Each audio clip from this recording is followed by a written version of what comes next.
नमस्कार मंडळी. श्री शिवाय नमस्तुभ्यम. सध्या पवित्र श्रावण महिना चालू आहे. या महिन्यात महादेवाची उपासना करण्याचा एक अत्यंत सोपा, फलदायी आणि पवित्र मार्ग म्हणजेच श्री शिवलीलामृत ग्रंथाचे वाचन.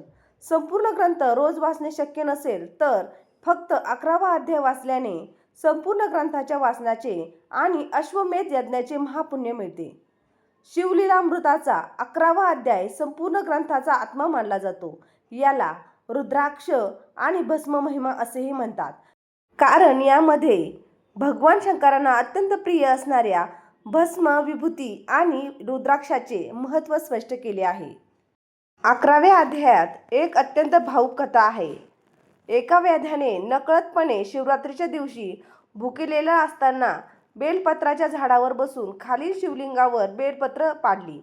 त्याच्याकडून नकळत शिवपूजा घडली, पण केवळ त्या भक्तीने आणि भस्मरुद्राक्षाच्या स्पर्शाने त्याचे सर्व पाप नष्ट होऊन त्याला थेट मोक्ष प्राप्त झाला. हा अध्याय आपल्याला शिकवतो की देवाला मोठ्या कर्मकांडाची गरज नसते. निष्पाप मनाने आणि श्रद्धेने केलेल्या साध्या पूजेनेही महादेव प्रसन्न होतात. 11वा अध्याय वाचल्याने किंवा श्रवण केल्याने मिळणारे अद्भुत लाभ. हा अध्याय वाचल्याने किंवा ऐकल्याने हजारो रुद्राभिषेक व रुद्रानुष्ठान केल्याचे महापुण्य लाभते. तसेच ग्रहपीडा, पिशाच पीडा, रोग, आजारपण आणि नजर लागणे यासारख्या सर्व अडचणी नष्ट होतात. शरीराभोवती सकारात्मक ऊर्जा निर्माण होते. अल्पायुषी व्यक्तीला उदंड आयुष्य लाभते. पतीचे आयुष्य वाढते आणि घरात पैसा, बरकत व समृद्धी राहते. उत्तम सद्गुणी संतती प्राप्त होते आणि 7 जन्माची महापापे नष्ट होतात.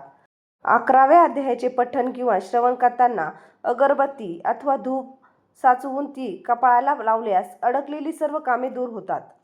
मानसिक शांतता लाभते. ताणतणाव, चिंता दूर होऊन मन प्रसन्न राहते.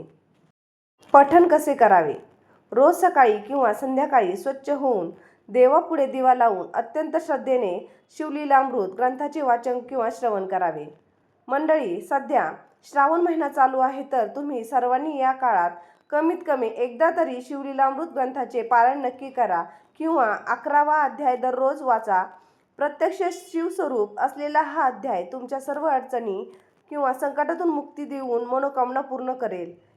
ही माहिती तुम्हाला कशी वाटली? माहिती आवडली असेल तर आपल्या मित्रपरिवारासोबत नक्की शेअर करा.